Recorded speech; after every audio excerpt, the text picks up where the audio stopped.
Jonathan, you're in your second year here at SMU. Talk a little bit about, I think a lot of fans miss the fact that the real adjustment from high school to college ball is so great. Talk about what it was like trying to get used to the pace of it all last season. Well, you're playing with a bunch of guys that were the stars of their team, so you know those are the best of the best at the high school level at least. So coming in, there's no one to really slack off on. You always got to be aware if everything's going on. It's much faster. Guys are bigger, stronger. So it's definitely an adjustment. Last year, everybody was so surprised in a positive way and so happy and enjoyable about the way the season turned out. This year, now there's expectations, and so there's a certain amount of pressure. Yeah, it's a different feeling. We started out playing American Airlines. That was fun, but then we went to Garland, and you're playing in front of maybe 1,000 fans. And you're being charitable, yes. Yeah, so we could hear ourselves on the bench. We're the only ones yelling basically, and had a good first part of the year. And then when Moody opened, it was just we carried that momentum, and then with the crowd coming in, it was just an awesome feeling, and to get that start to get some recognition, it totally changed from the first part in Garland to the second part. Is it hard for you? You obviously played a lot of high school ball, and you haven't been able to play much of this. Is it hard to keep yourself ready when you're on the bench and you're probably not going to get the call until late in the game?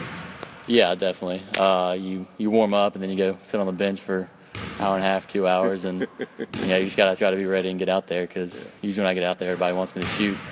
But you try to stay loose. You try to stay engaged in the game, and it's easy when you're cheering on the team and stuff. There you go. Let's talk a little bit about coaching for literacy. How did you get involved in this?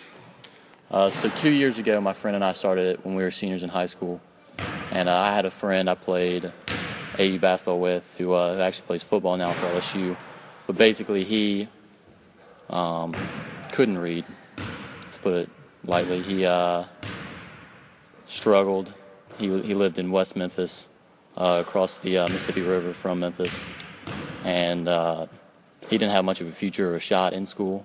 And so he worked his butt off through middle school and got to where he could read at near grade level. And because of that, he got into college and is playing football for LSU and has a chance at a future.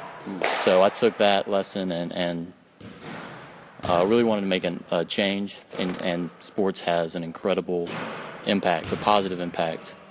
It's kind of a uniting factor. And so we want to make a difference, and literacy is crucial to kids' futures, and tie that with sports, and it's coming into being. Sure. How does the program work exactly?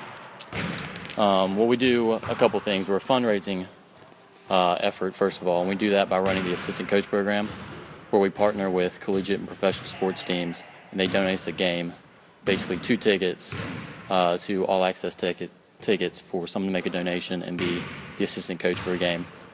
And they get to see post-game or pre-game locker room warm-ups, hear the talk if the coach is willing, 2 tickets behind the bench, and see what goes on after. And so we use that, and then we also branded it in a neon green color in an effort to raise awareness across the country. So that donation and then the awareness to kind of let people know what we're doing, and that's what we do mostly. And we've also run we did a fundraiser in Memphis in which Coach Brown was our inaugural speaker. So, how big is this program been at? This year we should have nearly 30 college